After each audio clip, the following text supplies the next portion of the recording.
Bonjour, cette courte vidéo pour partager avec vous le truc et astuce que nombre de vaporistes utilisent pour protéger leur machine Stuart, voire toute autre machine ayant les mêmes caractéristiques, de la rouille après usage. En effet, à la différence de nombreuses machines à vapeur que l'on peut trouver dans le commerce, les machines Stuart ont leur cylindre bâti, taillé dans de la fonte d'acier. Cette fonte, facile à travailler par ailleurs, a l'énorme défaut de rouiller extrêmement rapidement.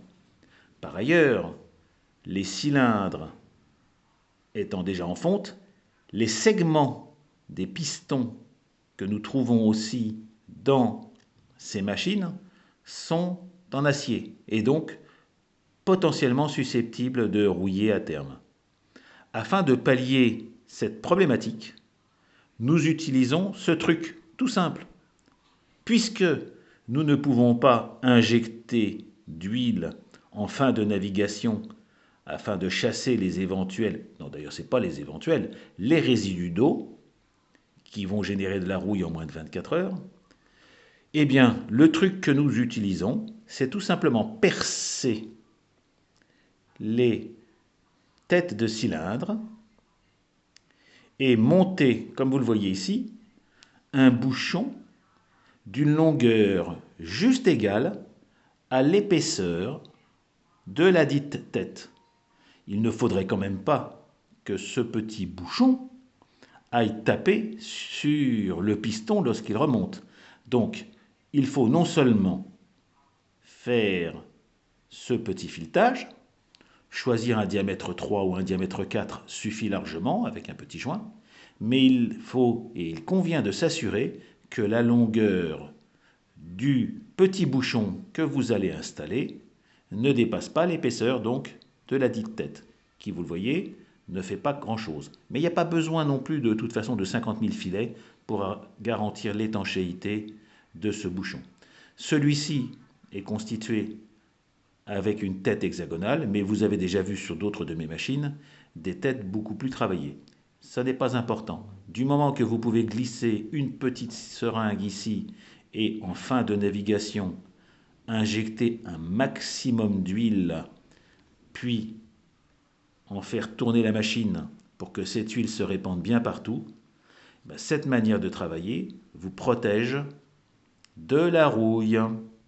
C'est ce que j'ai fait sur plein de mes bateaux. Et c'est pour ça que, si vous suivez mes vidéos, je n'ai pas encore testé cette machine à la vapeur. Je sais bien qu'elle va marcher parfaitement. Mais je n'ai pas l'envie de prendre le risque de la rouiller. Donc le seul truc après, c'est qu'il ne faut pas tout faire à la fois. Il faut gentiment, voilà, retrouver le filet, rater. Ne jamais forcer, je vous le rappelle aussi, ne jamais forcer sur un filet, quel qu'il soit. S'il ne prend pas, c'est que vous n'êtes pas bien positionné.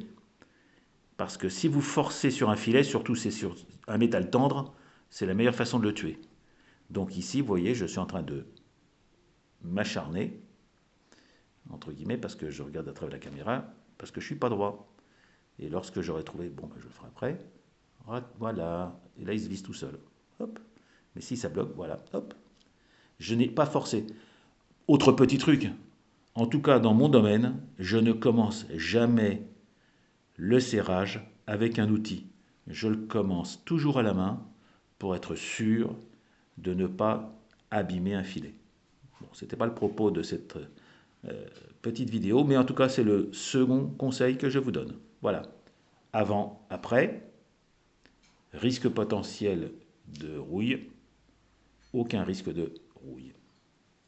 Au revoir les amis.